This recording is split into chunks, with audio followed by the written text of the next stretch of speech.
Assalamualaikum warahmatullahi wabarakatuh. Perkenalkan, nama saya Adi Prasetya dengan NIM 124500153. Pada video kali ini saya akan mereview materi mengenai kawasan Islam di Asia Tenggara. Jadi materi ini tuh sangat menarik karena Asia Tenggara merupakan salah satu wilayah yang memiliki peran besar dalam sejarah perkembangan peradaban Islam dan ilmu pengetahuan di dunia. Pertama, kita perlu memahami terlebih dahulu apa yang dimaksud dengan Asia Tengah. Secara geografis, Asia Tengah adalah kawasan yang berada di tengah benua Asia dan berbatasan langsung dengan Asia Barat, Asia Timur, Rusia, dan Asia Selatan.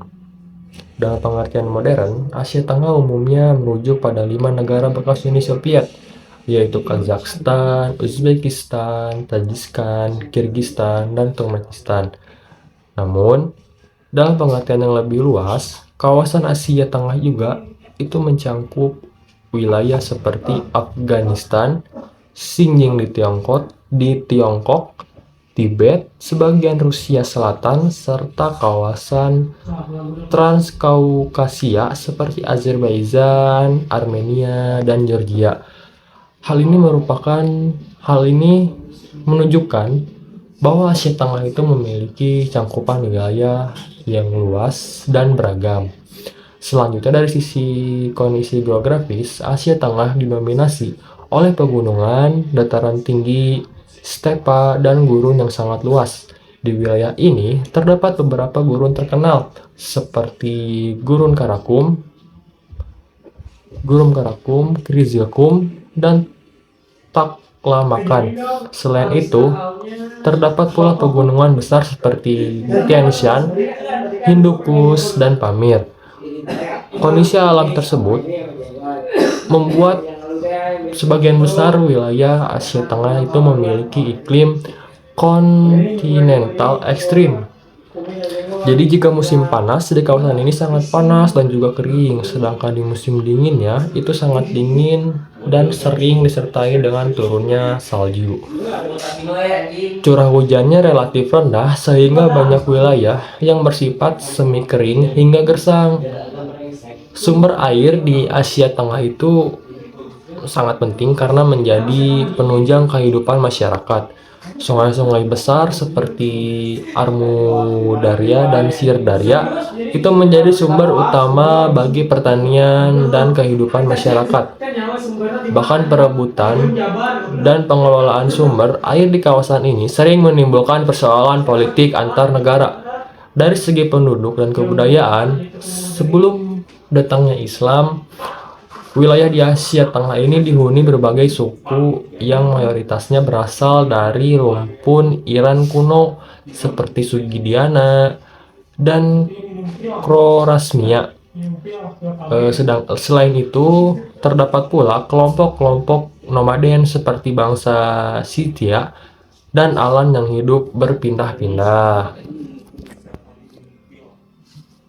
Masuknya Islam ke Asia Tengah ini dimulai sekitar abad ke-8 Masehi. Penyebaran Islam terjadi melalui berbagai jalur, yaitu melalui kekuatan militer, dakwah, politik, dan perdagangan. Pada masa dinasti Umayyah dan Abbasiyah, wilayah Asia Tengah ini berhasil ditaklukkan dan kemudian menjadi salah satu pusat penting peradaban Islam. Tokoh yang berperan besar dalam penaklukan wilayah ini adalah Kutabah ibnu Muslim al-Bahili. Ia berhasil memperluas kekuatan Islam hingga ke wilayah Bukhara, Samarkand, Khawazm, dan lembah Fergana. Salah satu peristiwa penting dalam sejarah kawasan ini adalah Perang Talas tahun 781 Masehi, yaitu perang antara pasukan Islam dan dinasti Tang dari Tiongkok. Nah, setelah perang ini, kemenangan pasukan Islam dalam perang tersebut itu memperkuat pengaruh Islam di Asia Tengah dan membuka jalan bagi perkembangan kebudayaan Islam di wilayah tersebut. Selain agama terutama Islam berkembang, Asia Tengah menjadi salah satu pusat peradaban Islam terbesar di dunia. Kota-kota seperti Samarkand, Bukhara, dan Urgeh itu berkembang menjadi pusat perdagangan, pendidikan, ilmu pengetahuan, dan juga kebudayaan. Bahkan kawasan ini juga melahirkan banyak tokoh besar yang memberikan kontribusi luar biasa bagi peradaban di dunia. Di antaranya ada Ibnu Sina, Al-Khwarizmi, Al-Bruni, Al-Farabi, Imam Bukhari, dan Al dan At-Turidi. Pemikiran dan karya mereka tidak hanya mempengaruhi dunia Islam, tetapi juga menjadi dasar perkembangan ilmu pengetahuan di Eropa pada masa Renaissance.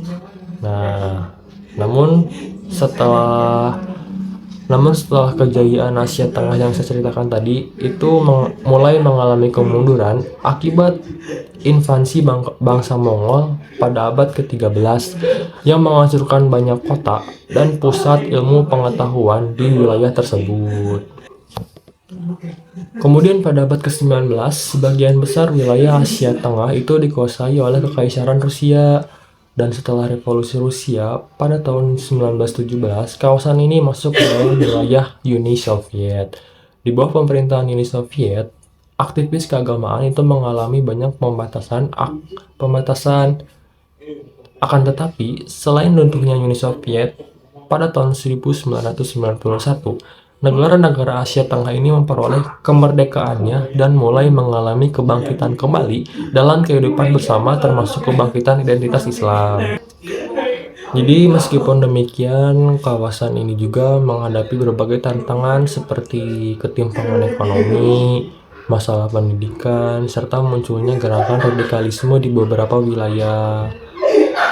Jadi sebagai penutup, dapat disimpulkan bahwa Asia Tengah ini memiliki peran yang sangat penting dalam sejarah Islam dan peradaban dunia.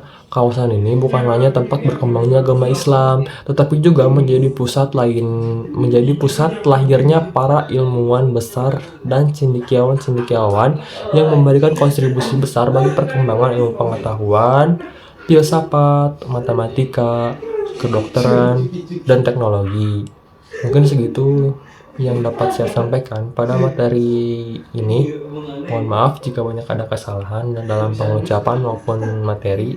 Sekian, wassalamualaikum warahmatullahi wabarakatuh.